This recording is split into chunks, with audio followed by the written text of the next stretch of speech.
Duvenhage, a Northwest University director focusing on social transformation research, a political analyst. Good morning to you. Welcome. Morning. Thank you for joining us. So, what did you make of the proceedings of yesterday? Well, it is clear that, as you mentioned, it is a very long trial, taking about 9+ years. We are talking about a paper trail of more than 50,000 papers.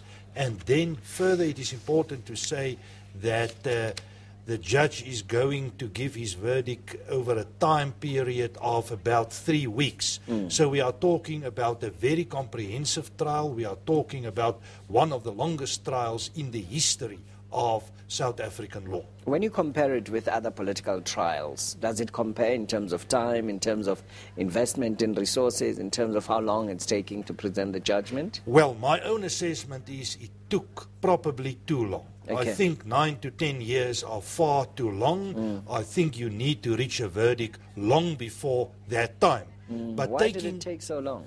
Well, because it's a very complicated court case. We are talking about 40 charges, including high treason, sabotage, murder, attempted murder, the illegal possession of arms and ammunition.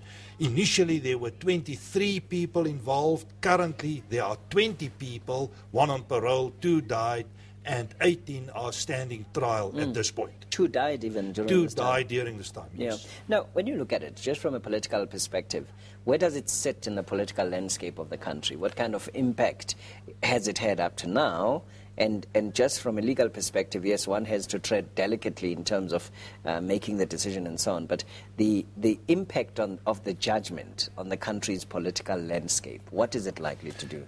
Well, I think it is the first big high treason trial since 1994 in South Africa. I have no doubt that it will have an impact on the South African political environment. We know there's a lot of polarization going on in South African society at this point. What kind of impact? It will have a lot of impact, but what kind of impact? No, I think the type of impact in terms of the broader political spectrum is going to be limited.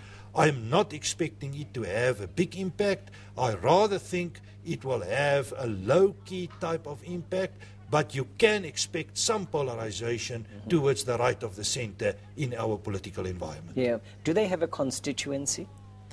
Well, if there's a big constituency, I haven't seen it. Okay. It is my assessment that there are about 30+ right-wing organizations, but with a very limited constituency. Yeah. Just in terms of their political relevance right now, polarization you talk about, but the political relevance of that, is it feeding into this polarization? Is it feeding out of this polarization? What does this mean? It is definitely feeding into the polarization, but at this point I think the polarization won't have a definite impact on the broader political spectrum.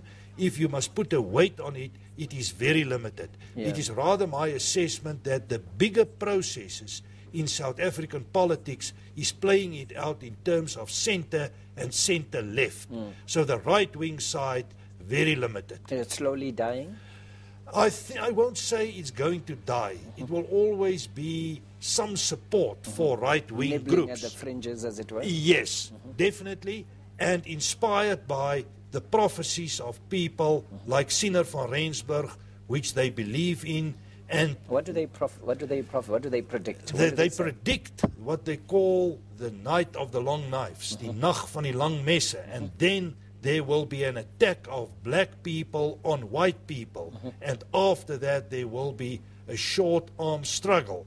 And that will be the start of fighting for the new freedom of a Boer republic. Yeah. And the right-wing people believe in these prophecies because there were some cases where Sinner van Rensburg was correct in terms of their interpretation of these things. Is there still a swart gevaar conversation somewhere in there? I think in that segment of our politics definitely a swart gevaar, without any doubt, but it's definitely not part of the center of our politics. In that context, I think we need to talk about minority rights, and minority rights are part of the challenges we are facing in South Africa. Okay, 3 weeks for the judgment. When can we expect the final verdict to hear whether it's guilty or not guilty? Well, I expect it in probably 3 weeks or after 3 weeks, and then we will have from now, and then we will have a final decision. All right, so 3 weeks from now, where are we? The 23rd of July, so around mid-August. Around that time, Mid-August, yes. okay. Professor Andre Duvenhage is with the University of the Northwest. It's called Pikke. It's called Pikke, Not yes. Pikkies. No, they have a new symbol they call the Pikkie.